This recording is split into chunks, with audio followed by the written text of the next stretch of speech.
Subscribe કરો everything in Gujarati ચેનલને latest update મેળવવા માટે બેલ આઇકન દબાવીને ઓલ નોટિફિકેશન ઓન કરવાનું ભૂલતા નહીં. કોઈએ ખૂબ સરસ વાત કહી છે કે આળસુ માણસ તે નથી કે જે કંઈ કામ કરતો નથી, પણ આળસુ માણસ તે છે જે પોતાના કામ કરતાં વધુ કામ કરી શકે છે પણ કરતો નથી. આ એક બહુ જૂની વાર્તા છે. આ વાર્તા ગધેડા વિશે છે.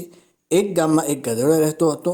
ગધેડાનો માલિક તેને આખો દિવસ કામ કરાવતો હતો. જ્યારે માલિક પાસે પોતાનું કામ ન હોય ત્યારે તે પોતાના મિત્રોને તેને કામ માટે આપી દેતો. ગરીબ ગધેડાને આખો દિવસ પણ આરામ મળતો નહીં. ગધેડો પોતાના જીવનને લઈને ખૂબ જ ચિંતિત હતો. તે હંમેશા વિચાર્યા કરતો કે મને ક્યારે આરામ મળશે. તે વિચારતો કે કાશ હું કોઈ રસ્તો શોધી શકું અને ગામ છોડીને ભાગી શકું. હકીકતમાં તે ગામ ઘણી જંગલની વચ્ચે હતું. ગામ લોકોએ પણ ઘણો પ્રયત્નો કર્યા હતા, પરંતુ ગામમાંથી બહાર નીકળવાનો રસ્તો શોધી શક્ય ન હતા. એક રાત્રે ગધેડાએ નક્કી કર્યું કે હવે કોઈ પણ સંજોગોમાં મારે આ ગામમાં રોકાવું નથી. તેથી તે રાત્રે ગામ છોડીને ભાગી ગયો. જંગલમાં રસ્તો શોધવા તે આગળ વધતો ગયો. 7-8 દિવસ પછી તે જંગલ પાર કરી શહેરમાં પહોંચ્યો. તે ખૂબ જ ખુશ થઈ ગયો. ગામમાં લોકોને ખબર પડી કે ગધેડો ભાગી ગયો છે અને આ વાત જંગલમાં આગની જેમ ફેલાઈ ગઈ કે ગધેડાએ રસ્તો શોધી લીધો અને આપણે હજુ સુધી શોધી શક્યા નથી. ગામના કૂતરાઓને જ્યારે આ વાતની ખબર પડી તો તેઓએ પણ ત્યાંથી બહાર જવાનું નક્કી કર્યું અને તેઓને સૂંઘવાની શક્તિનો ઉપયોગ કરીને તેઓ પણ ગધેડો જે રસ્તા પર ચાલ્યો હતો તે રસ્તા પર ચાલવા માંડ્યા અને કૂતરાઓ ફક્ત 5 જ દિવસની અંદર જંગલ પાર કરીને શહેરમાં પહોંચી ગયા. ગધેડો અને કૂતરાઓ જે રસ્તા પરથી ગયા હતા તે રસ્તા પર પગદંડી બની ગઈ. ગામ લોકોએ જોયું કે રસ્તો બની ગયો છે, હવે આપણે પણ જઈ શકીએ છીએ.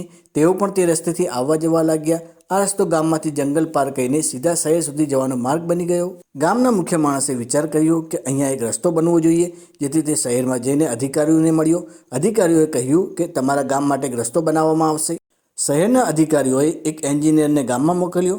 એન્જિનિયર ગામમાં આવ્યો અને નકશો ચકાસી રહ્યો હતો. ત્યારે એક માણસ એન્જિનિયર પાસે ગયો અને કહેવા લાગ્યો, સાહેબ, તમે નકશો શા માટે બનાવી રહ્યા છો? રસ્તો તો અમે લોકોએ શોધી જ કાઢ્યો છે. એન્જિનિયરે પૂછ્યું કે મને એક વાત કહો, આ રસ્તો સૌપ્રથમ કોણે શોધ્યો? ગામ લોકોએ જવાબ આપ્યો, સાહેબ, સૌપ્રથમ આ રસ્તો ગધેડાએ શોધ્યો અને ત્યાર પછી કૂતરાઓ ગયા અને ત્યાર પછી આ રસ્તાનો અમે ઉપયોગ કરવા લાગ્યા.